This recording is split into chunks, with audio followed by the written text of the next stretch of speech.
Eu falo aqui de Gramado, onde acompanho desde ontem a Combrasul 2025, quinta edição, é a Conferência Brasil-Sul da Indústria e Produção de Ovos. Evento de excelência, de parabéns às Gave RS por ter reunido aqui centenas de produtores, centenas de pessoas ligadas à indústria, centenas de técnicos também que estiveram aqui nesses 3 dias de evento. Um evento que logicamente tinha por origem, e assim foi feito, discutir a cadeia produtiva dos ovos, mas logicamente que se falou aqui da gripe aviária, já que é muito recente esse caso e isso envolve a todos.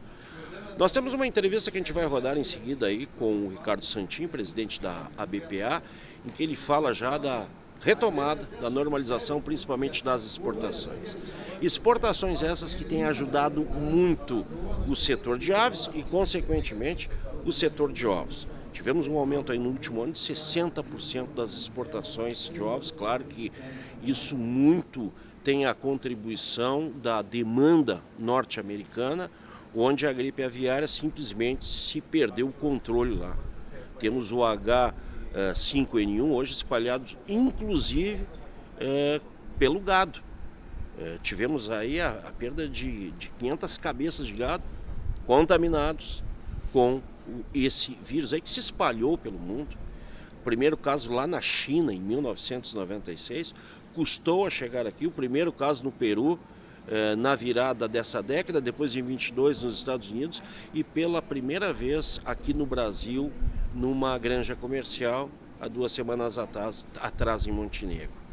Muito cuidados, muito disso aí, desse atraso também, graças ao cuidado, a toda essa questão aí da biossegurança, mas também um pouco de sorte, né? Porque é um vírus que está espalhado em todo mundo, é impressionante os números da Europa, por exemplo, as quais foram os primeiros a fechar a importação do Brasil, mas lá há uma infestação enorme de gripe aviária.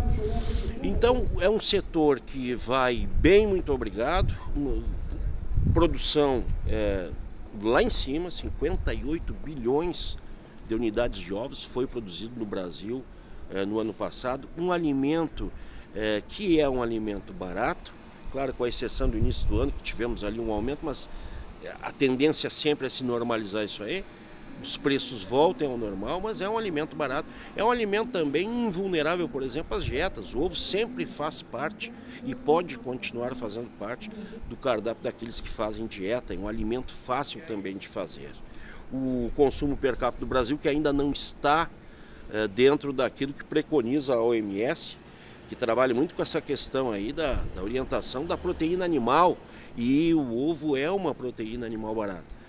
Nós temos aí um consumo per capita de 272 ovos aqui no Brasil, quando a margem pedida aí pela OMS está aí acima de 290 ovos.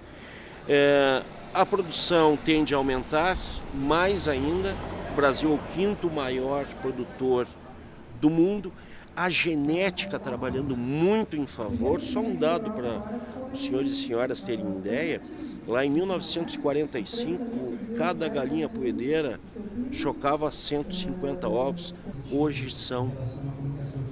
em 2020, são 500 ovos. E a meta e a estimativa é que chegue em 2030 com 555 ovos por galinha. Ou seja, a genética trabalhando no aperfeiçoamento das matrizes, na questão da precocidade também, e isso vale muito. Um setor também que está muito profissionalizado em termos de comunicação, e a gente viu, né, o que aconteceu nestas últimas 2 semanas aí, comunicação também muito rápida, um marketing também muito forte.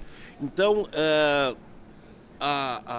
o consenso aqui é de que temos muito caminho. Claro que essa questão da influenza aviária, ela arranha, ela atrapalha. Agora, nada que venha realmente a desmanchar essa cadeia de produção e de exportação que vem trabalhando muito bem, obrigado.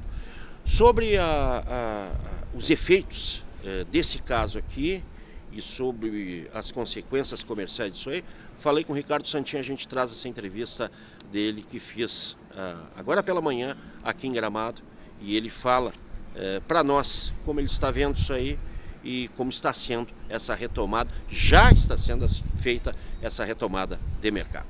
Chamou a atenção, desde que explodiu esse caso aí aqui em Montenegro, foi o seu otimismo, né? Desde já colocando, olha, é uma situação pontual que vai ser resolvida. Está sendo. E já foi, na verdade, esse é o ponto, Alexandre. E aí, Conexão Rural, esse caso foi um caso isolado, esperamos que não tenha outros. Podem existir? Sim, mas hoje não tem. O Brasil já está livre de influenza aviária em aves comerciais. Isso mostrou, acima de tudo, a robustez, a segurança de ação do Ministério da Agricultura e da Secretaria. O Ministério com o ministro Fávaro, o secretário Luiz Rua, o secretário Goulart, aqui o secretário Madalena, o Brum, trabalharam de uma maneira muito rápida e mostraram ao mundo que nós sabemos e estamos preparados para controlar até mesmo episódios em aves comerciais. É o que aconteceu. Eu não sou otimista no sentido de ser ufanista, mas sim pela realidade. A gente está vendo a evolução do processo, que foi começado muito lá atrás, com o Plano Nacional de Sanidade Avícola, há 5 anos atrás, trocando os certificados. Hoje nós temos alguns mercados suspensos, mas mais de 130 mercados hoje já estão comprando do Brasil normalmente, por um trabalho que eles confiam na segurança do trabalho brasileiro.